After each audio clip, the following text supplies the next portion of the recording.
বন্ধুরা কেমন আছেন? আশা করি সবাই ভালো আছেন। আবারও ফিরে আসলাম আপনাদের মাঝে এই বৈশাখ মাসের কাঁচা আমের ভর্তা নিয়ে। এই গরমে কাঁচা আমের ভর্তা কে না পছন্দ করে। তো আমরা গ্রামে এভাবেই আমের ভর্তা বানিয়ে আম মাখা যাকে বলে মাখিয়ে খাই। তো আপনারা চাইলেও কিন্তু এভাবে আম ভর্তা বানিয়ে খেতে পারেন।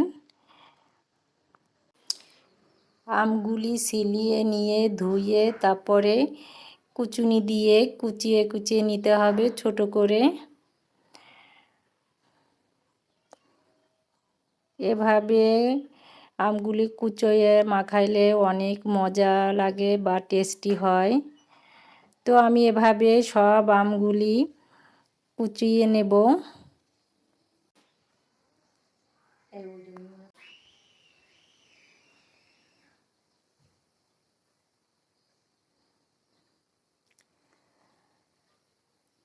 বন্ধুরা, আমার চ্যানেলটি যারা সাবস্ক্রাইব করেন নাই তারা সাবস্ক্রাইব করে আমার পাশে থাকার অনুরোধ রইল। তো শুকনো মরিচ এবং লবণ দিয়ে আম ভর্তা বানিয়ে নিব।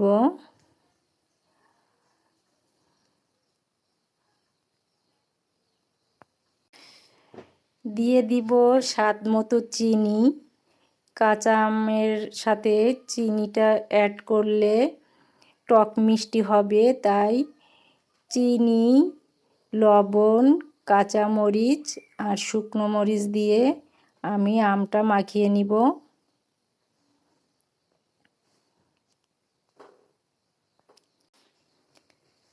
তো দেখেন ভাইজি মাখাচ্ছে, বড় ভাবি কুচাচ্ছে, সবাই মিলে আম মাখা খাওয়া আসলে অনেক মজার ব্যাপার।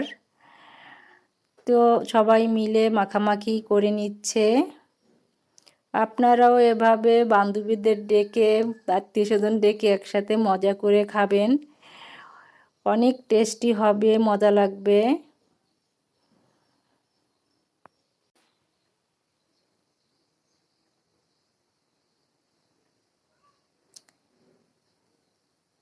তো কাঁচামরিচ ভেঙে ডলে ডলে দিয়ে দিচ্ছে।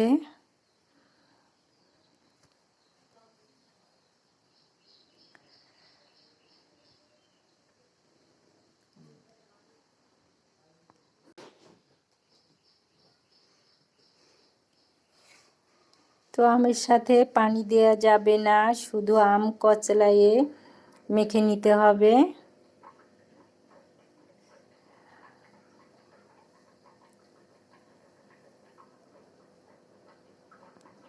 যারা আমার ভিডিও দেখেন তারা প্রথমেই একটা লাইক দিয়ে দেখা শুরু করবেন। আপনাদের একটা লাইক, একটা কমেন্টস অনেক দূর নিয়ে যায় আর অনেক আনন্দ লাগে, অনেক ভালো লাগে। তো আপনারা অবশ্যই কমেন্ট করে জানাবেন আম মাখাটা কেমন হচ্ছে। ভাতিজি একটু খেয়ে দেখতেছে লবণ হয়েছে কিনা। তো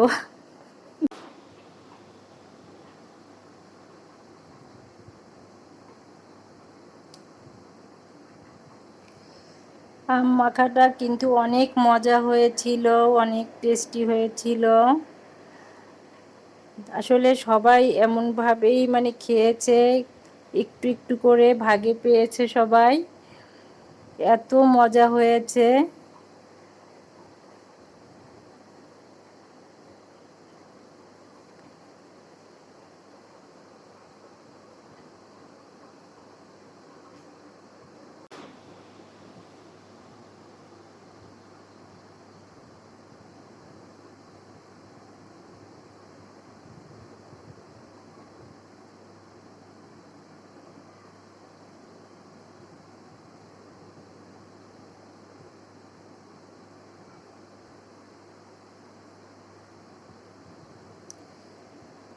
তো আজ শুধু আম মাখা নয়, রান্নাটা দেখাতে পারবো না।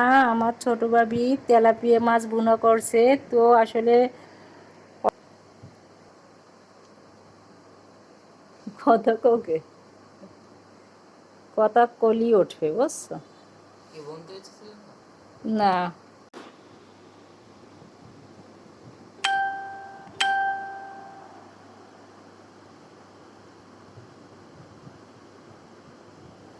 তো মাখানো হয়ে গেছে, বড় ভাবি এখন সবাইকে দিবে। তো দেখেন আমি পানি দিই নাই, কিন্তু আমের কচলানোর জন্য হয়েছে। আমরা বলি আমের ঝোল, তো ওই ঝোলটা কিন্তু অনেক মজা। আপনারা ঝোলটা একটু খেয়ে দেখবেন আম মাখিয়ে।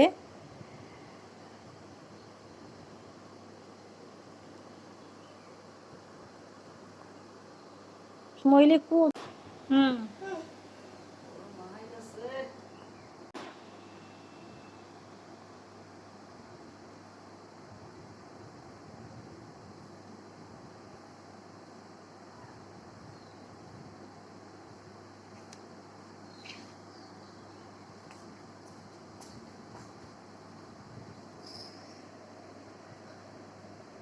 বন্ধুরা, আম মাখানোর সময় যদি সরিষা দিয়ে মাখান তাহলে অনেক টেস্টি হতো, এর চেয়েও টেস্টি হতো, কিন্তু আমার কাছে সরিষা ছিল না, তাই সরিষা ছাড়াই কিন্তু মাখিয়ে নিয়েছি।